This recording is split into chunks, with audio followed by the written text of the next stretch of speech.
바람이 칼처럼 살을 파고들던 그 겨울밤. 갈대밭 한가운데 14살 소년이 홀로 엎드려 있었습니다.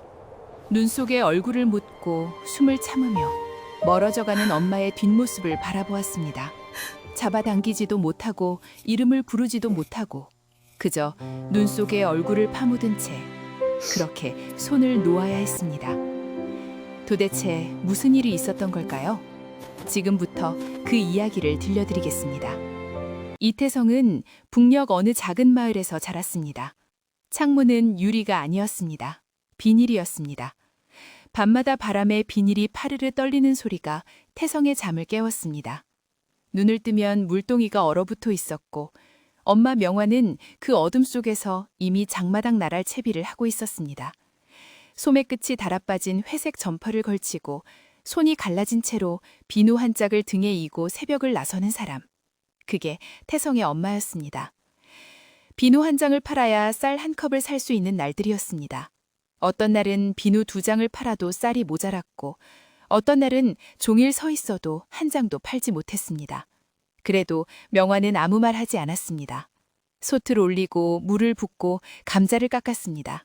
큼직하게, 언제나 큼직하게. 그래야 국이 걸쭉해지니까요. 그래야 배가 더 찬 것처럼 느껴지니까요. 태성은 그 옆에서 자랐습니다. 장마당에 따라가 엄마 옆에 쪼그려 앉아 비누를 늘어놓고 사람들의 얼굴을 보았습니다. 가격표 숫자가 오를 때마다 어른들의 입이 꽉 다물어지는 것을, 아이들이 먼저 조용해지는 것을 매일 보았습니다. 사람이 냄새로 먼저 무너진다는 것을 그 나이에 이미 배웠습니다. 굽는 냄새, 두려움의 냄새, 참고 또 참는 냄새. 장마당 바닥에 쭈그려 앉아 태성은 그 냄새들을 하나씩 외워나갔습니다. 엄마 묘화 옆자리에는 박순녀라는 여자가 있었습니다. 통통한 체형에 검붉은 뺨에 작은 눈을 지닌 여자로 낡은 남색 솜저고리를 항상 걸치고 있었습니다. 장마당에서 유일하게 명화에게 먼저 말을 거는 사람이었습니다. 이비누 오늘 잘 팔리겠는데요. 날이 풀리면 좀 나을 거예요. 힘내세요. 소리 없이 살아가는 명화에게 수녀의 수다는 작은 온기였습니다. 태성도 그 목소리가 좋았습니다. 장마당이 조금 덜 무서워지는 소리였기 때문입니다. 그러나 그 마을에서 가장 무서운 건 추위도 굶주림도 아니었습니다. 리그목이라는 인민반장이 있었습니다. 겉으로는 언제나 웃는 얼굴이었지만 눈이 차갑고 날카로웠습니다.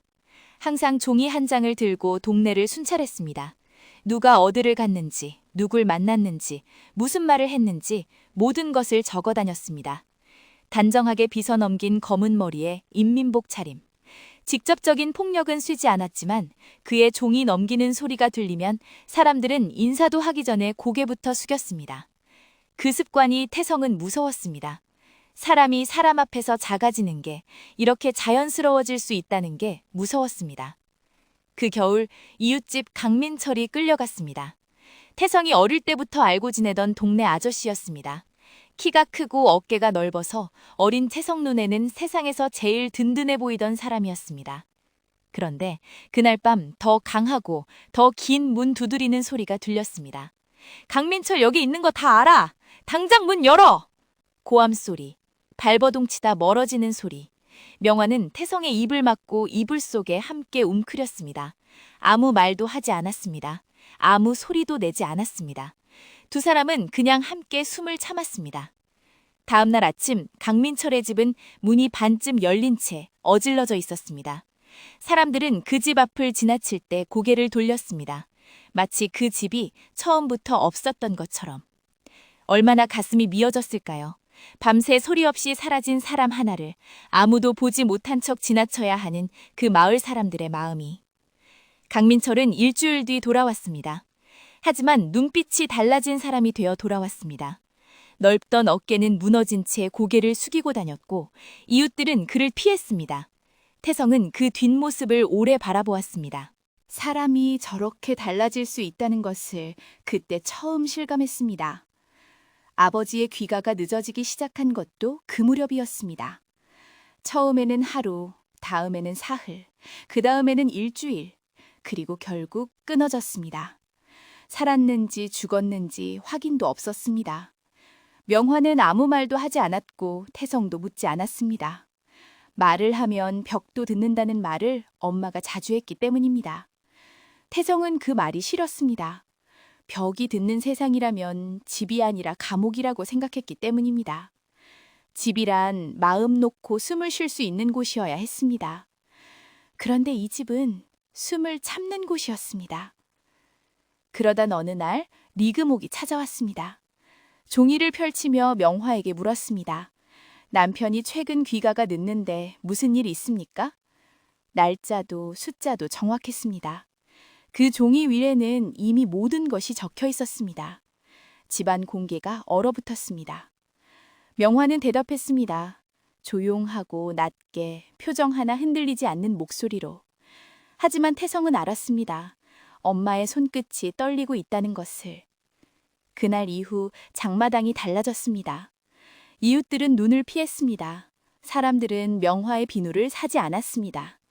오늘은 필요 없어요. 다음에 살게요. 그 말 속의 거리감을 태성은 느꼈습니다. 비누가 달라진 게 아니었습니다. 우리가 달라진 것이었습니다. 무언가에 낙인이 찍힌 것처럼 사람들은 슬기번이 멀어졌습니다. 그 멀어짐이 가난보다 더 추웠습니다. 그리고 박순녀가 사라졌습니다. 어느 날 아침 자리만 남긴 채 사라졌습니다.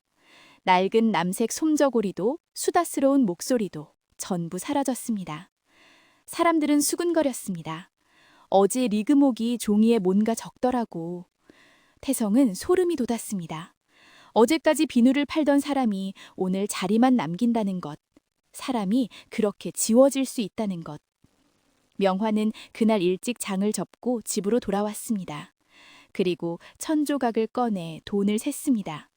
손이 떨렸습니다. 그날부터 명화가 달라졌습니다. 조용히 떠날 준비를 시작했습니다. 바람이 칼처럼 살을 파고들던 그 겨울밤. 갈대밭 한가운데 14살 소년이 홀로 엎드려 있었습니다. 눈 속에 얼굴을 묻고 숨을 참으며 멀어져가는 엄마의 뒷모습을 바라보았습니다. 잡아당기지도 못하고 이름을 부르지도 못하고 그저 눈 속에 얼굴을 파묻은 채 그렇게 손을 놓아야 했습니다. 도대체 무슨 일이 있었던 걸까요? 지금부터 그 이야기를 들려드리겠습니다. 이태성은 북녘 어느 작은 마을에서 자랐습니다. 창문은 유리가 아니었습니다.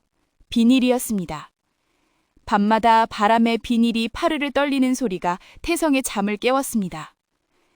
눈을 뜨면 물동이가 얼어붙어 있었고 엄마 명화는 그 어둠 속에서 이미 장마당 나갈 채비를 하고 있었습니다. 소매 끝이 달아빠진 회색 점퍼를 걸치고 손이 갈라진 채로 비누 한 짝을 등에 이고 새벽을 나서는 사람. 그게 태성의 엄마였습니다. 비누 한 장을 팔아야 쌀 한 컵을 살 수 있는 날들이었습니다. 어떤 날은 비누 2장을 팔아도 쌀이 모자랐고 어떤 날은 종일 서 있어도 한 장도 팔지 못했습니다. 그래도 명화는 아무 말 하지 않았습니다. 솥을 올리고 물을 붓고 감자를 깎았습니다. 큼직하게, 언제나 큼직하게.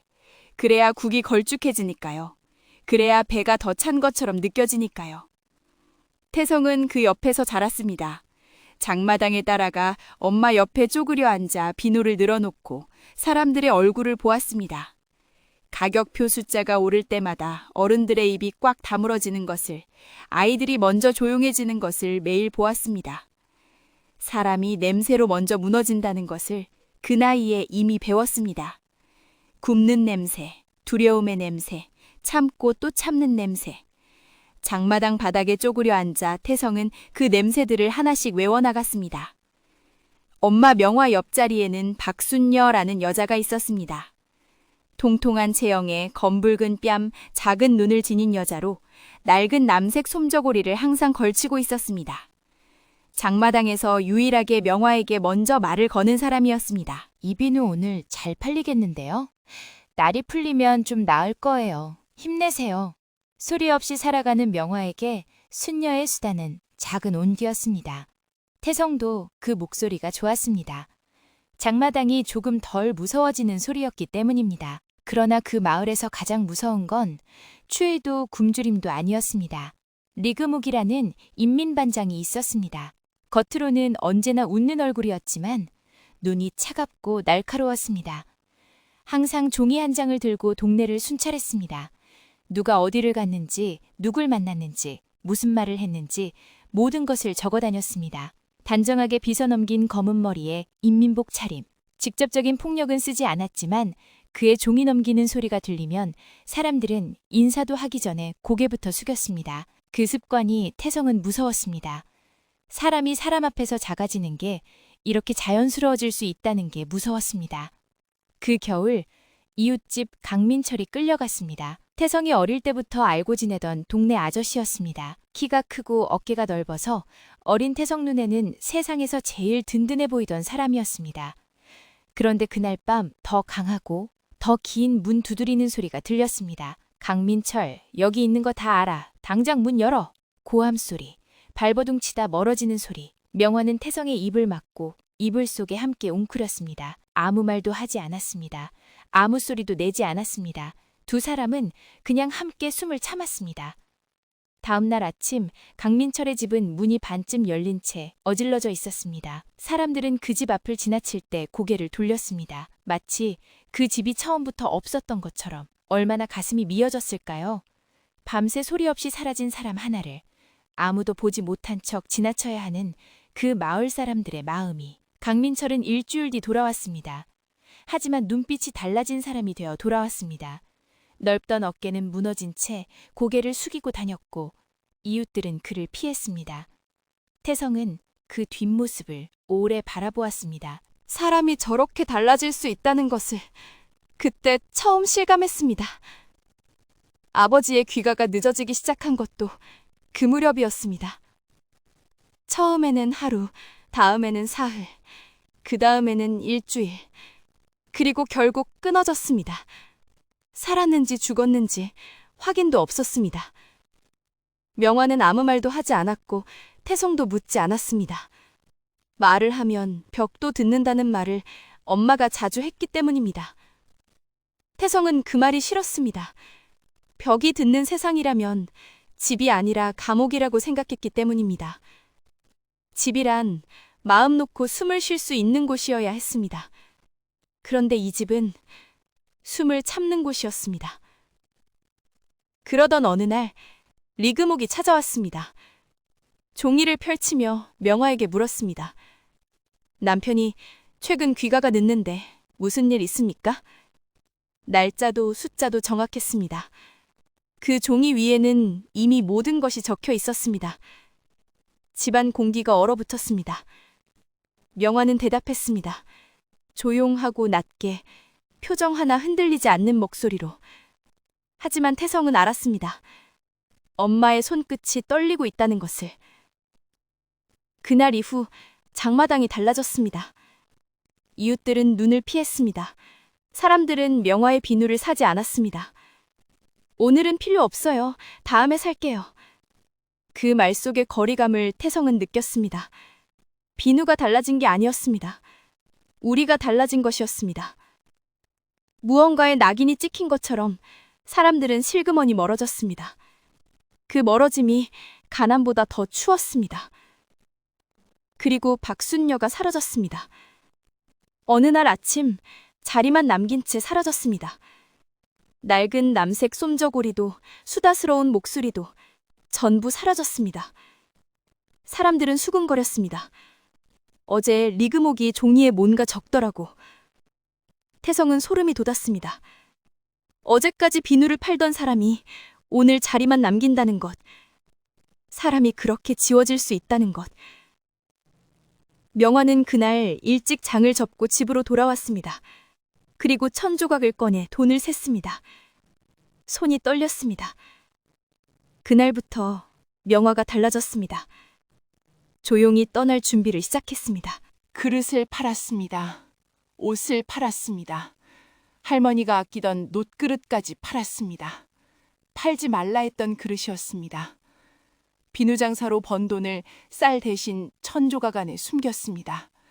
기도하는 사람처럼 조용히 천조각을 만지는 엄마의 표정을 태성은 보았습니다.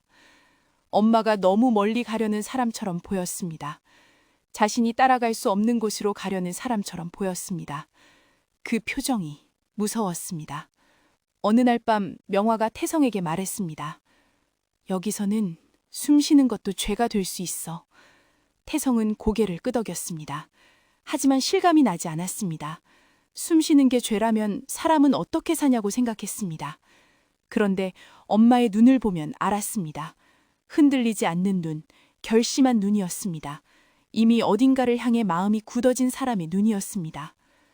브로커 최진호와의 첫 만남은 장마당 구석 어둠 속에서 이루어졌습니다. 모자를 깊이 눌러쓰고 목도리로 얼굴을 가린 채 짧게 말했습니다. 한 명당 500달러입니다. 둘이면 1000달러네요. 태성은 숨이 막혔습니다. 엄마가 비누를 몇 장이나 팔아야 하는 숫자인지 그 자리에서 계산이 되었습니다. 하루에 비누 2장, 사흘에 비누 6장, 한 달에 비누 60장. 엄마가 손이 갈라지도록 팔아야 하는 숫자였습니다. 그 숫자가 태성의 가슴을 눌렀습니다. 명화는 이불을 팔았습니다. 겨울 이불 한 채를 팔아 얇은 이불만 남겼습니다. 추워도 참을 수 있다고 말했습니다. 태성은 그 말을 듣고 아무 말도 하지 못했습니다. 그리고 마지막에는 장사하던 비누 한 자까지 팔았습니다. 장사 미천을 팔아 길을 산 것이었습니다. 태성은 비참했습니다. 엄마의 손이 그렇게 갈라지도록 모은 것들이 이 차가운 어둠 속 남자의 주머니 속으로 사라지는 게 비참했습니다. 그런데 출마를 앞두고 최진호가 말을 바꾸었습니다. 길이 바뀌었다. 건문이 늘었다. 추가 비용이 필요하다. 500달러였던 것이 600이 되고 700이 되었습니다. 명화는 말없이 이불을 팔고 옷을 팔고 남은 것들을 팔았습니다. 태성은 그 과정을 옆에서 지켜보았습니다. 엄마가 아무 말 없이 팔아나가는 모습이 말보다 더 많은 것을 말해주었습니다. 그리고 출발 일주일 전 최진호가 또 왔습니다. 이번에는 목소리가 낮고 단호했습니다. 엄마만 먼저 보내겠습니다. 태성은 손이 떨렸습니다. 명화도 얼어붙었습니다. 처음엔 같이 간다고 했잖아요. 지금은 위험합니다. 한 명씩만 보낼 수 있어요. 태성은 그 침묵 속에서 엄마를 의심하기 시작했습니다. 혹시 엄마가 저를 두고 가려는 건 아닐까? 혹시 브로커와 짜고 저를 속이는 건 아닐까? 이성으로는 말이 안 되는 생각이었지만 감정은 이성을 이겼습니다.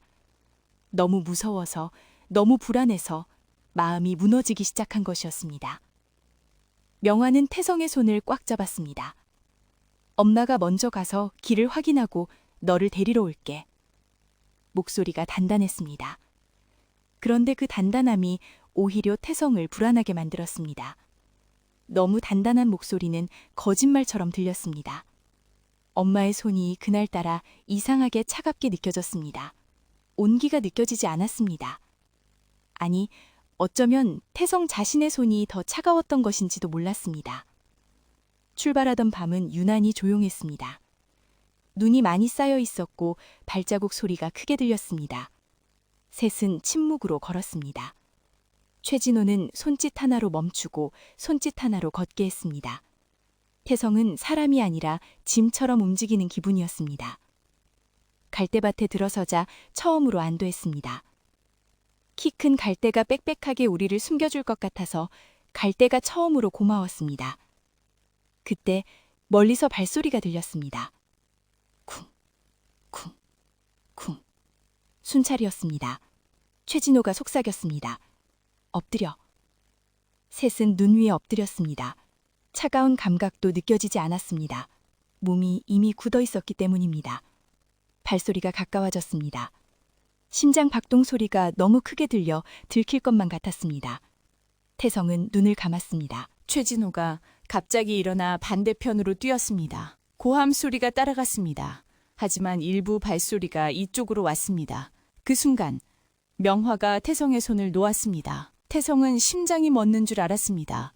명화는 말없이 눈빛으로 말했습니다. 성아, 움직이지 마. 여기 있어. 태성은 고개를 저었습니다. 하지만 명화는 천천히 일어나 다른 방향으로 걷기 시작했습니다. 시선을 분산시키려는 것이었습니다. 아들을 살리기 위해 자기 몸을 내놓는 것이었습니다. 태성은 엄마를 잡아당기지 못했습니다. 움직이면 소리가 날까봐, 그 소리가 엄마를 더 위험하게 할까봐. 그래서 눈 속에 얼굴을 묻고 숨을 참으며 엄마의 뒷모습만 보았습니다. 어둠 속으로 멀어져가는 달아빠진 회색 점퍼를 입은 그 뒷모습을. 거기 누구야? 고함이 더 가까워졌습니다. 명화는 멈추지 않았습니다. 계속 걸어서 더 멀리 유인했습니다. 엄마의 발소리와 순찰의 발소리가 함께 멀어졌습니다. 갈대밭에 태성 혼자 남았습니다. 바스락거리는 소리만 들렸습니다. 하지만 이건 시작에 불과했습니다. 엄마의 손을 놓아야 했던 그 밤 이후 태성의 긴 기다림은 이제 막 시작되려 하고 있었습니다. 그리고 그 기다림이 얼마나 길고 깊고 아픈 시간일지를 그때의 태성은 아직 알지 못했습니다. 국경을 넘은 뒤 태성은 아무것도 느끼지 못했습니다. 얼음 위를 달리던 발이 물속에 빠졌을 때 그 차가움도 제대로 느끼지 못했습니다. 몸이 이미 다른 곳에 있었기 때문입니다. 갈대밭에, 눈 속에, 멀어져 가던 엄마의 뒷모습 곁에, 반대편 강둑에 올라 주저앉았을 때 최진호는 벌써 앞서 걷고 있었습니다.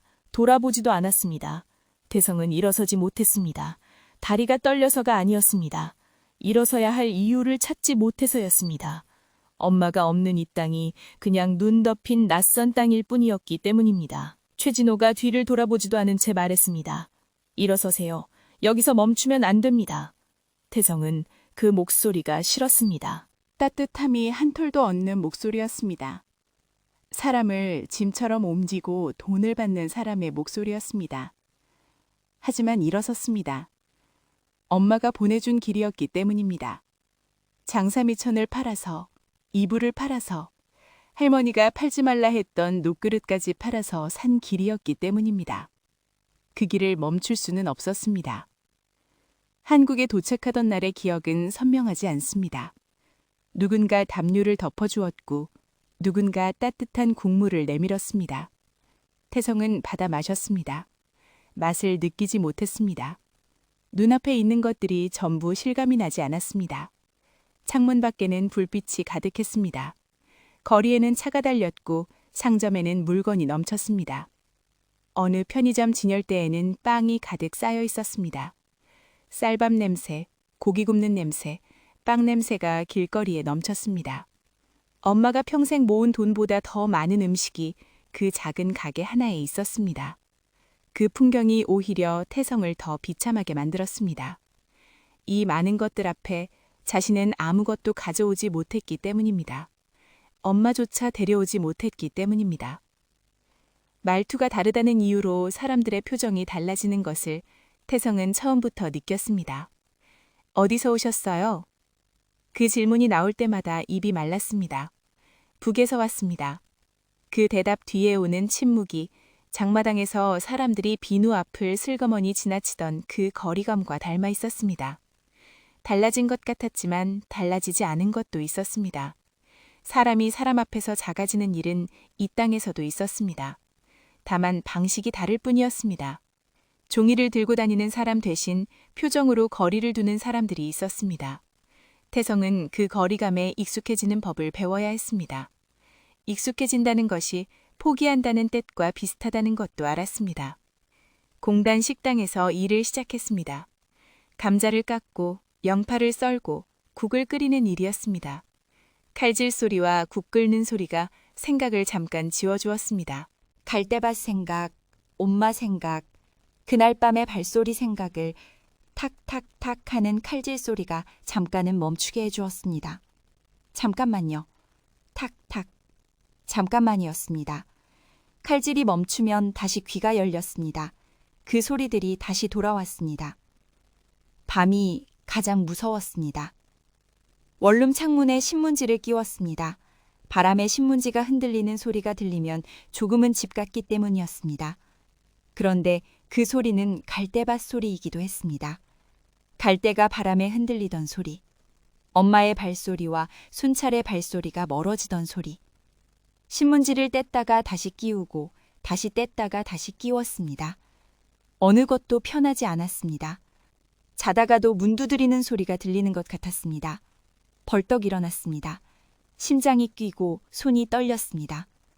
그 소리는 꿈속에서였습니다. 하지만 몸은 알지 못했습니다. 꿈과 현실을 구분하지 못하는 몸이 태성은 무서웠습니다. 자신의 몸이 아직 갈대밭에 있는 것 같았기 때문입니다. 얼마나 가슴이 찢어졌을까요?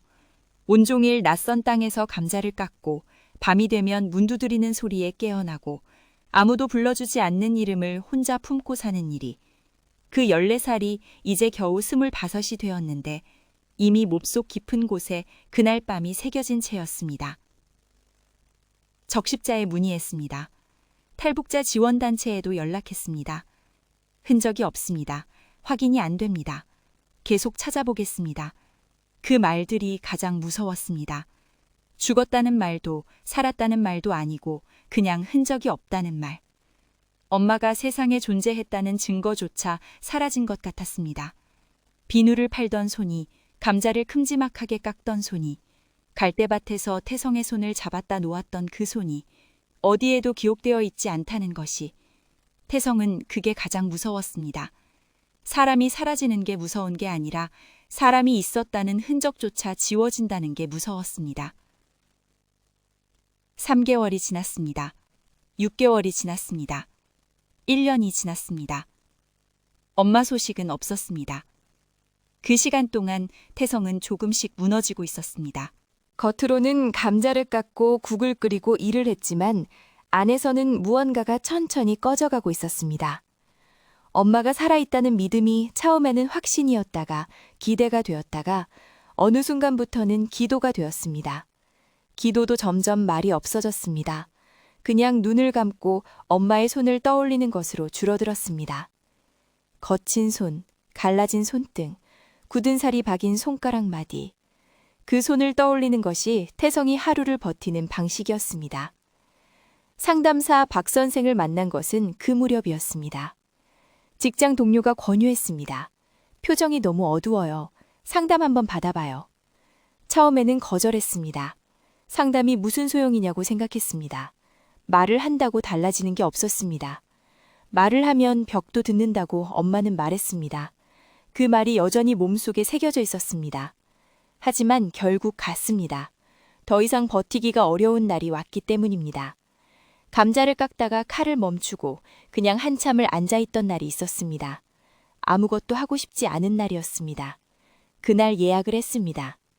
상담사는 태성의 손이 떨리는 것을, 입이 마르는 것을, 어깨가 안으로 말리는 것을 먼저 보았습니다. 말을 다그치지 않았습니다. 그냥 옆에 있었습니다. 그리고 말했습니다. 여기서는 숨을 쉬어도 괜찮아요. 태성은 그 말을 듣고 잠깐 멈추었습니다. 엄마는 여기서는 숨 쉬는 것도 죄가 될 수 있다고 했었습니다. 그런데 상담사는 정반대 말을 했습니다. 어느 말이 진짜일까요? 몸은 아직 따라주지 않았습니다. 숨을 쉬어도 괜찮다는 말을 머리로는 이해했지만 몸은 여전히 숨을 참고 있었습니다. 갈대밭에서 엎드리던 그 몸 그대로였습니다. 상담사가 봉투 하나를 건네었습니다.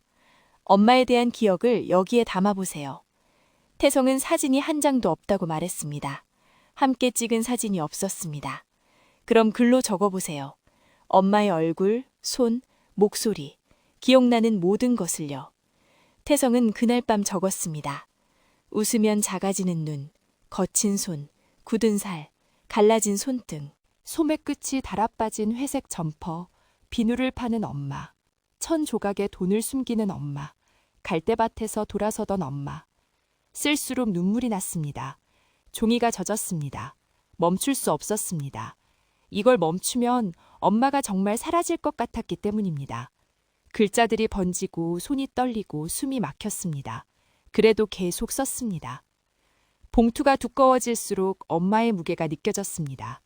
그 무게가 태성을 눌렀습니다. 엄마가 살아있다는 증거가 아무데도 없는 세상에서 이 봉투만이 엄마가 존재한다는 증거였습니다. 그래서 버릴 수 없었습니다. 내려놓을 수 없었습니다. 매일 밤 꺼냈다가 다시 넣었습니다. 봉투를 쥐는 손이 그날따라 이상하게 차가웠습니다. 온기가 느껴지지 않았습니다. 아니, 어쩌면 태성 자신이 차가워진 것인지도 몰랐습니다. 엄마가 갈대밭에서 손을 놓던 날부터 조금씩 차가워져 온 것인지도 몰랐습니다. 상담사가 말했습니다. 이제 봉투를 내려놓는 연습을 해봐요. 태성은 고개를 저었습니다. 못해요. 이걸 내려놓으면 엄마가 사라져요. 상담사는 태성의 손을 잡으며 말했습니다. 내려놓는다고 사라지는 게 아니에요. 엄마는 여기 있어요. 가슴을 가리켰습니다. 봉투를 내려놓아도 엄마는 여기 남아요. 태성은 이해하지 못했습니다. 가슴에 남는다는 게 무슨 뜻인지 아직 몰랐습니다. 가슴은 보이지 않습니다. 손으로 만질 수 없습니다. 하지만 봉투는 보입니다. 손으로 쥘 수 있습니다. 그게 더 실감이 났습니다. 그래서 내려놓을 수 없었습니다. 어느 날 상담사가 물었습니다. 엄마가 지금 여기 있다면 뭐라고 말할 것 같아요? 태성은 한참을 생각했습니다. 창밖을 보았습니다. 겨울이었습니다. 공단 건물 사이로 바람이 지나갔습니다.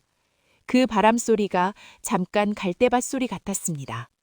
우리 성이 아프지 말고 굶지 말고 잘 살아라 하셨을 것 같아요. 상담사가 고개를 끄덕였습니다. 그럼 그렇게 해보는 건 어떨까요? 엄마가 원하는 대로요. 태성은 그 말을 마음에 담았습니다. 하지만 실천하기가 어려웠습니다. 잘 산다는 게 무엇인지 아직 몰랐습니다. 엄마가 없는 자리에서 잘 사는 게 어떤 모습인지 상상이 되지 않았습니다. 그래서 매일 일어났습니다. 낮에는 감자를 깎았습니다. 엄마가 늘 하던 방식대로 큼직하게. 밤에는 봉투를 꺼냈습니다. 그게 태성이 할 수 있는 전부였습니다. 잘 사는 게 뭔지 모르지만 이렇게 하루를 버티는 것이 어쩌면 엄마가 원하는 것과 가장 가까운 것 아닐까, 그렇게 생각했습니다. 아직 답은 몰랐습니다. 하지만 질문을 갖고 있다는 것 자체가 살아있다는 뜻이었습니다. 1년이 넘어가고 있었습니다. 흔적이 없다는 말을 몇 번이나 더 들었습니다. 어떤 날은 봉투를 꺼내지도 못했습니다. 그냥 바닥에 앉아 있었습니다. 무릎을 끌어안고 숨을 참고, 엄마가 있었을 때도 숨을 참았고 엄마가 없는 지금도 숨을 참고 있었습니다. 달라진 게 없는 것 같았습니다. 아니, 더 나빠진 것 같았습니다. 그때는 옆에 엄마가 있었으니까요. 함께 숨을 참았으니까요. 지금은 혼자였습니다. 그 혼자라는 감각이 때로는 갈대밭의 차가움보다 더 무겁게 태성을 짓눌렀습니다. 갈대밭에서는 적어도 엄마의 온기가 닿았던 손의 기억이 남아 있었습니다. 지금은 그것도 점점 흐려지는 것 같았습니다. 엄마의 손이 얼마나 거칠었는지, 얼마나 차갑게 느껴졌는지 그 감각이 점점 희미해지는 것 같아서 태성은 무서웠습니다. 잊혀지는 게 무서웠습니다. 잊으면 배신 같았습니다. 그래서 봉투를 더 세게 쥐었습니다. 1년 반을 향해 가던 어느 밤, 태성은 봉투 앞에 오래 앉아 있었습니다. 상담사가 했던 말이 떠올랐습니다. 내려놓는다고 사라지는 게 아니에요. 가슴에 남아요. 태성은 봉투를 바라보았습니다. 두꺼워진 봉투, 엄마의 손이 적혀 있는 종이들. 그 종이들을 꺼내 하나씩 읽었습니다. 읽으면서 울었습니다. 소리 없이 울었습니다. 북에서도 울지 않았고 갈대밭에서도 울지 않았고 국경을 건넌 날도 울지 않았는데 이 좁은 원룸에서 혼자 봉투를 쥐고 울었습니다. 그 눈물이 부끄럽지 않았습니다. 오히려 조금은 살아있는 것 같았습니다.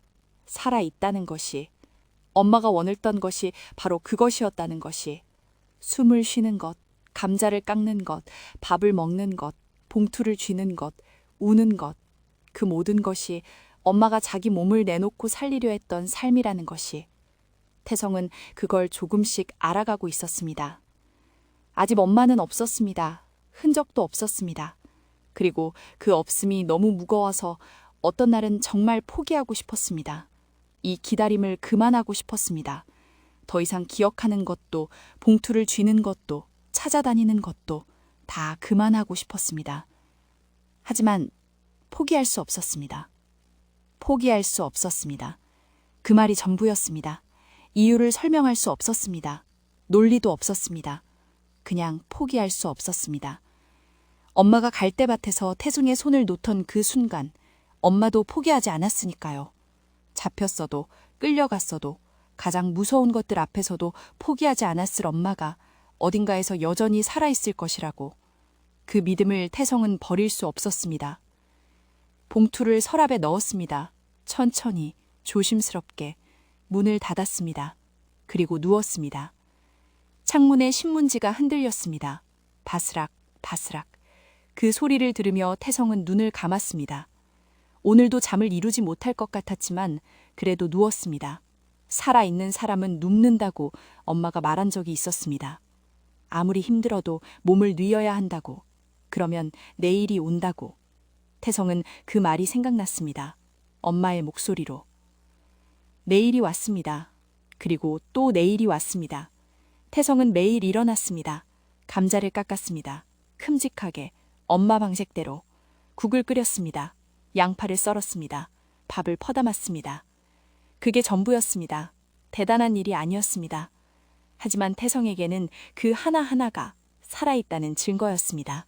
엄마가 원했던 삶이 이것이라면, 감자를 깎고 밥을 먹고 눈을 뜨는 것이라면 그렇게 하는 것이 엄마에게 해줄 수 있는 유일한 것이었습니다.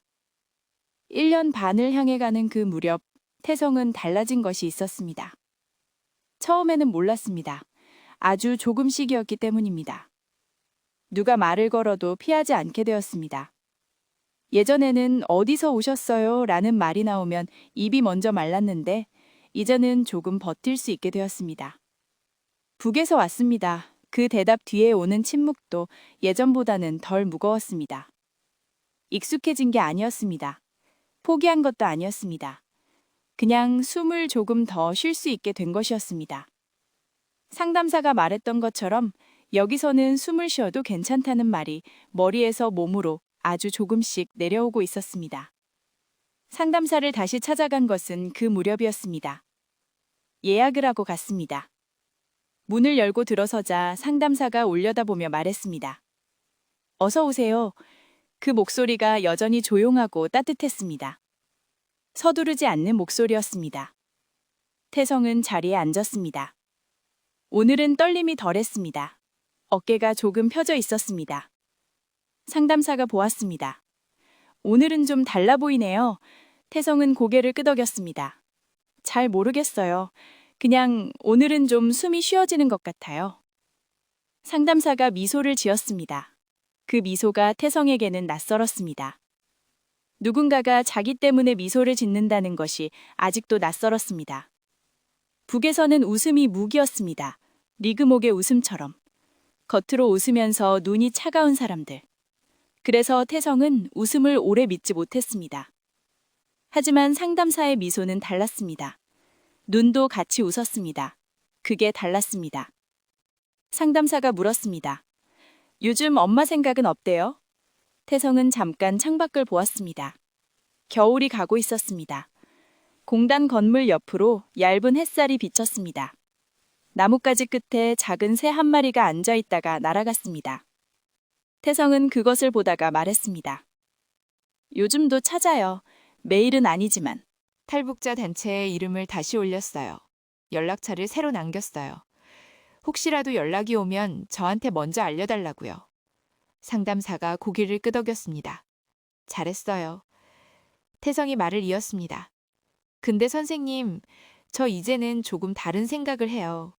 예전에는 엄마 소식이 없으면 그날 하루를 버틸 수가 없었는데 이제는 소식이 없어도 하루를 버틸 수 있어요. 그게 포기가 아니라는 걸 이제는 알 것 같아요. 그 간절한 마음이 오죽했을까요? 1년 반을 흔적도 없는 엄마를 기다리면서 포기가 아닌 버팀을 배워간다는 것이 그 배움이 얼마나 험하고 조용한 길이었을까요? 상담사가 말했습니다. 그게 살아있다는 뜻이에요. 태성. 태성이라고 이름을 불렀습니다. 상담사가 처음으로 이름을 불렀습니다. 태성은 그 이름이 공중에 잠깐 떠 있는 것 같았습니다. 성이. 북에서는 엄마만 불렀습니다. 태성은 낯선 땅에서 자기 이름을 잊어가고 있었습니다. 그런데 상담사가 조용하고 또렷하게 불러주었습니다. 태성. 그 이름이 그를 다시 이 땅에 데려다 놓는 것 같았습니다. 그날 집으로 돌아오는 길이 조금 달랐습니다. 공단 건물 사이로 바람이 불었지만 칼 같지 않았습니다. 그냥 바람이었습니다. 태성은 멈추지 않고 걸었습니다. 편의점 앞을 지나쳤습니다. 처음에는 그냥 지나치려다가 멈췄습니다. 들어갔습니다. 빵 한 개를 집었습니다. 계산을 했습니다. 밖에 나와 한 입 베어 물었습니다. 달았습니다.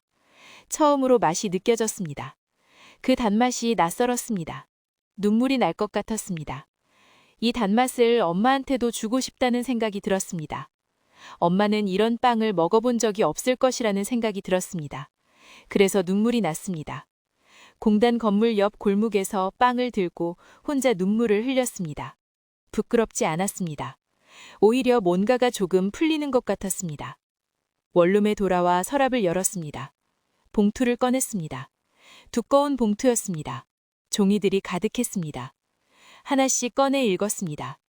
웃으면 작아지는 눈, 소매 끝이 달아빠진 회색 점퍼, 비누를 파는 엄마, 천조각에 돈을 숨기는 엄마, 감자를 큼직하게 깎는 손. 태성은 읽으면서 울지 않았습니다. 이번에는 울지 않았습니다. 그냥 읽었습니다. 마치 오래된 편지를 읽듯이. 엄마가 여기 없지만 이 글자들 안에 있는 것처럼. 상담사가 말했던 것이 생각났습니다. 가슴에 남아요.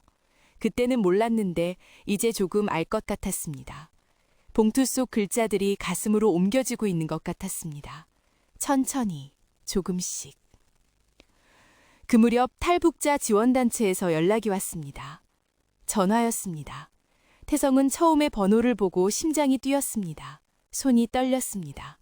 받았습니다. 저희 쪽에 최근 입국한 분들 명단에 확인이 필요한 부분이 있어서요. 태성은 숨을 참았습니다. 혹시 이명화 52살 이 이름으로 문의하신 적 있으시죠? 네. 태성의 목소리가 흔들렸습니다. 아직 정확히 확인된 건 아닌데요. 비슷한 인적사항을 가진 분이 석 달 전쯤 입국하신 기록이 있어서 연락을 드리고 있어요.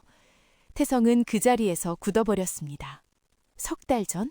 석 달 전이라면 이미 한국에 있다는 뜻이었습니다. 설마, 아니겠지? 아니, 맞을 수도 있습니다. 그 두 생각이 동시에 왔습니다. 숨을 쉬어야 했습니다. 쉬어야 하는데 쉬어지지 않았습니다. 단체 측에서 말했습니다. 직접 확인하시려면 저희 사무소로 오셔야 해요. 내일 오전에 오실 수 있어요? 태성은 대답했습니다. 네, 바로 갈게요. 내일 아침 제일 먼저 갈게요. 전화를 끊었습니다. 손이 여전히 떨렸습니다. 봉투를 꺼냈습니다. 꼭 쥐었습니다. 이걸 내려놓으면 엄마가 사라질 것 같다고 했던 그 봉투를 꼭 쥐었습니다. 이번에는 다른 이유로 쥐었습니다. 사라질 것 같아서가 아니라 이제 곧 만날 수 있을 것 같아서. 그 밤은 잠을 이루지 못했습니다. 문 두드리는 소리가 들릴 것 같아서가 아니었습니다. 다른 소리가 들릴 것 같았습니다. 엄마의 발소리가, 엄마의 목소리가, 그 한마디가 귀에 들릴 것 같았습니다. 신문지가 바스락거렸습니다. 창밖에는 바람이 불었습니다. 태성은 눈을 뜬 채로 누워 있었습니다. 엄마의 손을 떠올렸습니다. 거친 손, 갈라진 손등, 굳은 살이 박인 손가락 마디. 갈대밭에서 자기를 잠깐 놓던 그 손. 국경을 건너기 전 마지막으로 자기 손을 감쌌던 그 손. 그 손이 어딘가에서 지금도 살아있을지 몰랐습니다. 살아서 자기를 찾고 있을지 몰랐습니다. 아침이 왔습니다. 태성은 일어났습니다. 세수를 했습니다. 밥을 먹었습니다. 낡은 회색 점퍼를 입었습니다. 봉투를 가방에 넣었습니다. 왜 넣었는지 설명할 수 없었습니다. 그냥 가져가고 싶었습니다. 엄마한테 보여주고 싶었습니다. 이걸 쓰면서 엄마를 기다렸다고, 이 안에 엄마가 있었다고. 문을 열었습니다. 밖으로 나섰습니다. 햇살이 눈부셨습니다. 태성은 잠깐 눈을 가늘게 떴습니다. 그리고 걸었습니다. 드디어 그날이 왔습니다. 드디어 그날이 왔습니다. 태성은 걸었습니다. 공단 골목을 지나고 버스를 타고 내렸습니다. 탈북자 지원단체 사무소는 낡은 건물 2층에 있었습니다. 계단이 삐걱거렸습니다. 한 칸, 한 칸. 태성은 그 소리를 들으며 올라갔습니다. 심장이 뛰었습니다. 손이 차가웠습니다. 갈대밭에서 손이 차가워지던 것과 똑같은 감각이었습니다. 하지만 이번에는 달랐습니다. 무서워서 차가워진 것이 아니었습니다. 기대 때문에 차가워진 것이었습니다. 문을 두드렸습니다. 들어오세요. 안쪽에서 목소리가 났습니다. 문을 열었습니다. 담당자가 서류를 들고 일어났습니다. 이태성 씨죠? 앉으세요. 태성은 앉았습니다. 가방을 무릎 위에 올렸습니다. 봉투가 안에 있었습니다. 담당자가 서류를 펼쳤습니다. 어제 전화드렸던 건데요. 이명화, 52살, 평안도 출신. 이 이름으로 석 달 전 입국 기록이 있습니다. 현재 정착 지원 시설에 계세요. 태성은 그 말을 듣는 순간 숨이 멎었습니다. 설마 맞을까요? 담당자가 말을 이었습니다. 본인 확인이 필요해서요. 지금 바로 연락이 가능한지 알아볼게요. 잠깐 기다려주세요. 그 잠깐이 1년 반 같았습니다. 태성은 의자에 앉아 무릎 위에 가방을 꼭 쥐었습니다. 창문으로 햇살이 들어왔습니다. 먼지가 빗속에서 느리게 떠다녔습니다. 아무것도 안 보였습니다. 담당자의 목소리만 들렸습니다. 전화하는 소리? 잠깐요. 아드님 되시는 분이 와 계세요. 확인 좀 부탁드릴게요. 태성의 귀가 열렸습니다. 전부 들렸습니다. 수화기 넘어 아주 작은 소리까지. 담당자가 수화기를 내려놓으며 말했습니다. 지금 오실 수 있대요. 1시간 정도 걸릴 것 같다고요. 1시간. 태성은 그 1시간을 사무소 밖 계단에 앉아서 기다렸습니다. 앉아서 가방을 안고 봉투를 안에 넣은 채로. 사람들이 지나쳤습니다.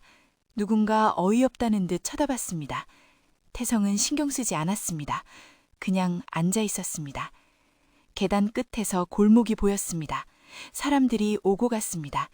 낡은 점퍼를 입은 사람, 천가방을 든 사람, 누군가를 찾는 것처럼 두리번거리는 사람.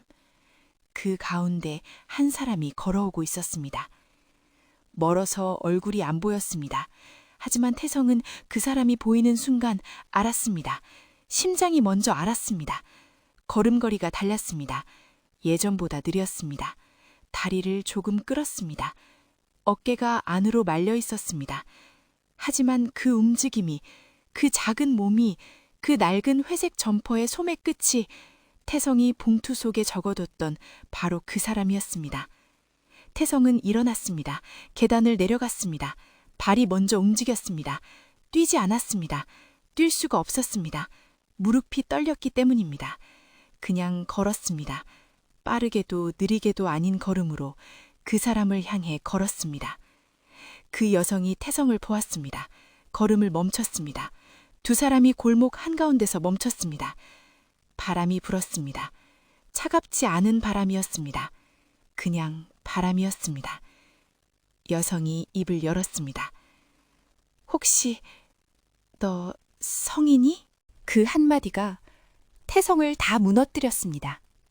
성이. 북에서만 불렀던 이름, 엄마만 불렀던 이름. 한국에 와서 한 번도 듣지 못했던 그 이름이 낡은 점퍼를 입은 그 여자의 목소리로 흘러나왔습니다. 태성은 그 자리에 굳었습니다. 손에서 가방이 떨어졌습니다. 바닥에 쿵 소리가 났습니다. 봉투가 가방 밖으로 삐져나왔습니다. 엄마의 얼굴은 달라 보였습니다. 더 야위었습니다. 주름이 깊어졌습니다. 눈 밑 그늘이 짙었습니다. 흰머리가 많았습니다. 1년 반 전에는 없던 흰머리였습니다. 하지만 그 손이 보였습니다. 갈라진 손등, 굳은 살이 박인 손가락 마디. 장마당에서 비누를 만지면 생기는 손. 겨울에 찬물로 빨래하면 생기는 손. 태성이 봉투 안에 적어뒀던 그 손이 거기 있었습니다. 엄마. 목소리가 나왔습니다. 자기도 몰랐습니다. 입에서 그 말이 나온 것을. 떨리는 목소리였습니다. 한 글자짜리 말이었습니다. 그 한 글자에 1년 반이 다 들어 있었습니다. 갈대밭도 얼어붙은 강도, 봉투 가득 채운 밤들도 전부 그 한 글자에 담겨 있었습니다. 명화가 걸어왔습니다. 한 걸음 한 걸음. 그 걸음이 너무 느려서 태성은 숨을 참았습니다. 빨리 와주세요. 그 말이 목구멍까지 올라왔지만 나오지 않았습니다. 입이 열리지 않았습니다. 그냥 서 있었습니다. 무너진 채로, 가방을 바닥에 떨어뜨린 채로. 명화의 손이 태성의 손을 감쌌습니다. 그 손이 차가웠습니다. 갈대밭에서처럼. 하지만 이번에는 달랐습니다. 온기가 없는 차가움이 아니었습니다. 오래 걸어온 사람의 차가움이었습니다. 추위를 뚫고 온 사람의 차가움이었습니다. 그 손이 태성의 손을 감싸는 순간 태성은 그제야 숨을 쉬었습니다. 1년 반 동안 참았던 숨이었습니다. 갈대밭에서부터 참았던 숨이었습니다. 눈을 감고 얼굴을 묻으며 참았던 숨이 그제야 나왔습니다. 눈물도 나왔습니다. 소리도 나왔습니다. 부끄럽지 않았습니다. 골목 한가운데였지만 부끄럽지 않았습니다. 그냥 울었습니다. 엄마 손을 잡은 채로 그냥 울었습니다. 이 눈물을 어찌다 말로 할까요? 1년 반을 흔적도 없이 기다려온 아들이, 봉투 안에 엄마의 손을 적어가며 버텨온 아들이 드디어 그 손을 다시 잡았습니다. 명화는 대답하지 않았습니다. 태성의 손을 더 세게 잡았습니다. 그게 전부였습니다. 말이 필요 없었습니다. 그 손의 힘이 모든 말이었습니다. 살아있다는 것, 왔다는 것, 찾았다는 것. 그 전부가 그 손 안에 있었습니다. 한참이 지난 뒤 명화가 말했습니다. 목소리가 낮고 떨렸습니다. 미안해, 늦었어. 태성은 고개를 저었습니다. 아니에요. 살아서 왔잖아요. 그게 전부예요. 명화의 눈에 눈물이 고였습니다. 흘리지 않았습니다. 아직 참고 있었습니다. 북에서도, 장마당에서도, 갈대밭에서도 늘 참았던 사람이었습니다. 하지만 태성이 말했습니다. 엄마, 여기서는 울어도 돼요. 여기서는 숨 쉬어도 돼요. 그 말에 명화가 울었습니다. 소리내서 울었습니다. 처음으로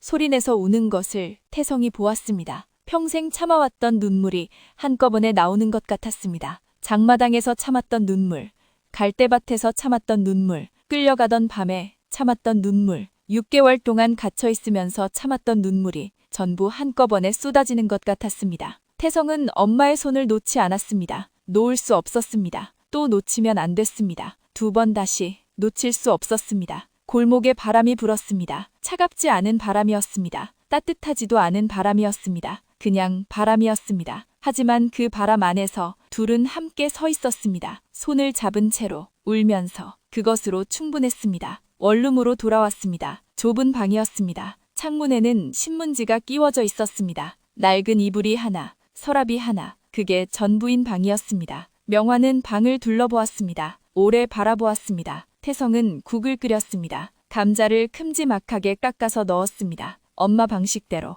파를 썰고 된장을 풀고 끓였습니다. 보글, 보글. 그 소리가 방 안을 채웠습니다. 명화는 그 소리를 들으며 앉아 있었습니다. 눈을 감고 있었습니다. 그 소리가 오래전 집안에서 나던 소리 같았을 것입니다. 비닐 창문이 파르르 떨리던 그 집에서 명화가 국을 끓이던 그 소리 같았을 것입니다. 밥 2그릇, 국 1그릇, 김치. 태성은 상을 차렸습니다. 명화는 천천히 먹었습니다. 한 숟갈 한 숟갈, 반도 먹지 못했습니다. 태성은 알았습니다.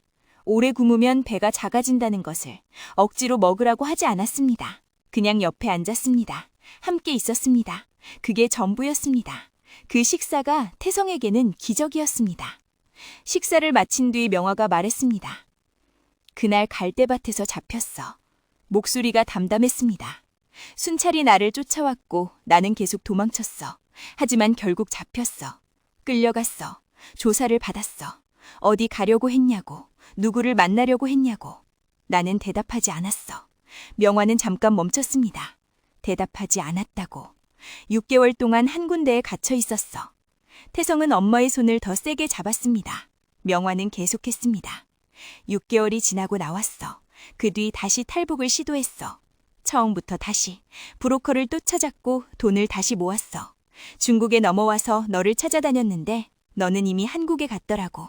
그래서 나도 한국으로 왔어. 한국에 온 지 석 달 됐어. 석 달 동안 적십자에 물어보고 탈북자 단체에 물어보고 하염없이 너만 찾아다녔는데 이렇게 오늘 만나게 되다니. 명화의 목소리가 끊어졌습니다. 잠깐 침묵이 왔습니다. 그리고 말했습니다. 엄마는 너무 미안하고 고마워. 태성은 울었습니다. 소리내서 울었습니다. 명화도 울었습니다. 둘이 함께 울었습니다. 막혀있던 것들이 한꺼번에 쏟아졌습니다. 갈대밭에서부터, 얼어붙은 강에서부터, 편의점 앞 골목에서부터, 봉투 속 종이들에서부터 그 전부가 한꺼번에 쏟아졌습니다. 좁은 방 안에서, 밥상 앞에서 손을 잡은 채로. 태성은 봉투 이야기를 했습니다. 엄마를 보내는 연습을 했다고. 봉투에 엄마의 얼굴을 글로 적었다고. 거친 손, 굳은 살, 갈라진 손 등을 전부 적었다고. 이제 버려도 된다고 상담사가 말했는데 버릴 수 없었다고. 이 봉투가 엄마를 기다린 시간이라서 버리면 그 시간도 없어질 것 같아서. 가방에서 봉투를 꺼냈습니다.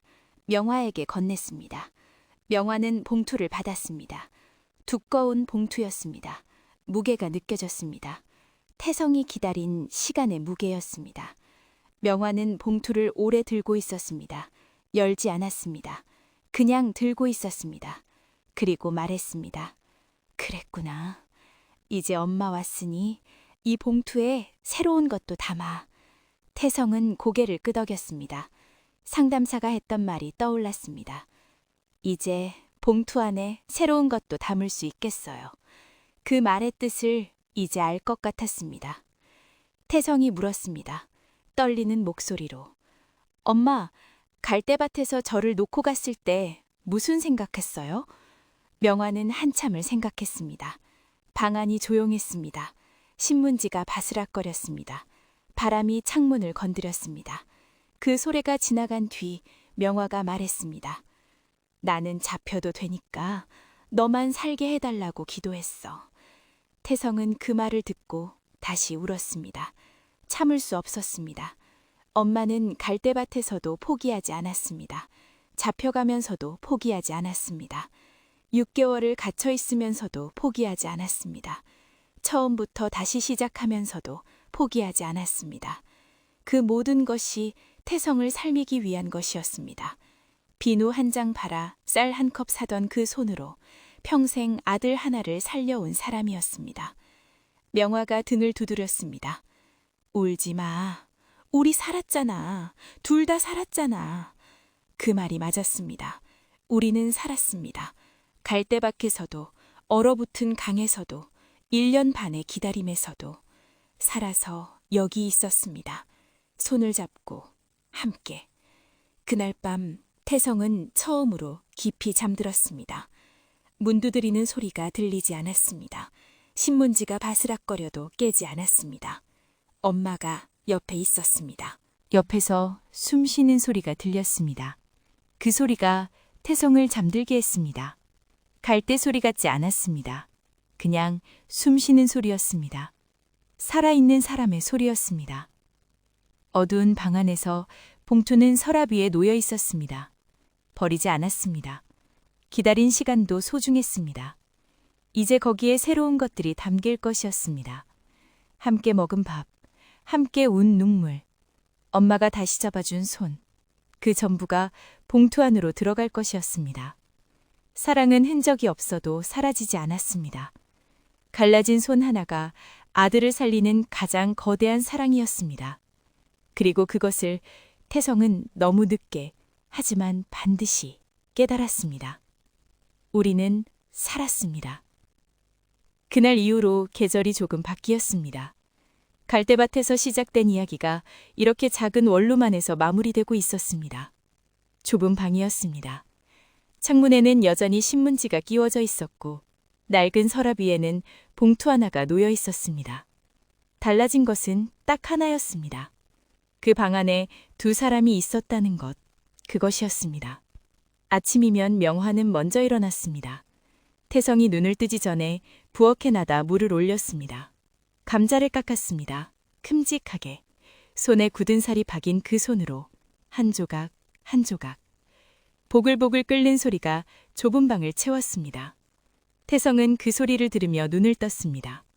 문 두드리는 소리가 들리지 않았습니다. 심장이 쫄지 않았습니다. 그냥 국 끓는 소리였습니다. 살아있는 사람이 곁에서 밥을 짓는 소리였습니다. 태성은 이제 공단 식당에서 감자를 깎을 때 예전과 조금 다른 표정을 짓는다고 합니다. 말수가 여전히 적고 눈빛이 여전히 깊지만 어깨가 조금 내려와 있다고 함께 일하는 사람들이 먼저 알아챘습니다. 어디서 오셨어요? 라는 질문이 여전히 돌아올 때가 있었습니다. 하지만 이제는 입이 마르지 않았습니다. 북에서 왔습니다. 그 대답 뒤에 침묵이 예전만큼 무섭지 않았습니다. 기다려줄 사람이 있었기 때문입니다. 돌아가면 엄마가 있었기 때문입니다. 명화도 일자리를 구했습니다.